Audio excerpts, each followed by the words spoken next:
Permit ಹೆಸರಿನಲ್ಲಿ ರಾಜಾರೋಷವಾಗಿ ಮರಳು ಸಾಗಾಟ ನಡೆಯುತ್ತಿದೆ ಕಡಬ ತಾಲೂಕಿನ ಇಚ್ಲಂಪಾಡಿಯಲ್ಲಿ. ಹಲವು ಬೋಟ್ ತೆಪ್ಪಗಳಲ್ಲಿ ಯಾವುದೇ ಸುರಕ್ಷತೆ ಇಲ್ಲದೆ ನದಿಯ ನಡುವಿನಿಂದಲೇ ಟನ್ಗಟ್ಟಲೆ ಮರಳುಗಳನ್ನು ಸಂಗ್ರಹಿಸಲಾಗುತ್ತಿದೆ. ಅನುಮತಿ ಪಡೆದು ಮರಳುಗಾರಿಕೆ ಮಾಡುತ್ತಿದ್ದೇವೆ ಎಂದು ಮರಳು ಸಂಗ್ರಾಹಕರಿಂದ ಹೇಳಿಕೆ ಬಂದಿದೆ.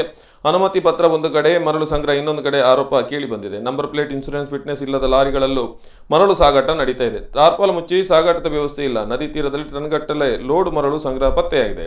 ಲೈಫ್ ಜಾಕೆಟ್ಗಳಂತಹ ಸುರಕ್ಷತಾ ಸಾಧನಗಳು ಇಲ್ಲದೆ ಆಳ ನದಿಯಲ್ಲಿ ಅನ್ಯ ರಾಜ್ಯದ ಕೆಲಸಗಾರಗಳಿಂದ ಈ ಒಂದು ಮರಳುಗಾರಿಕೆ ನಡೆಯುತ್ತಿದೆ.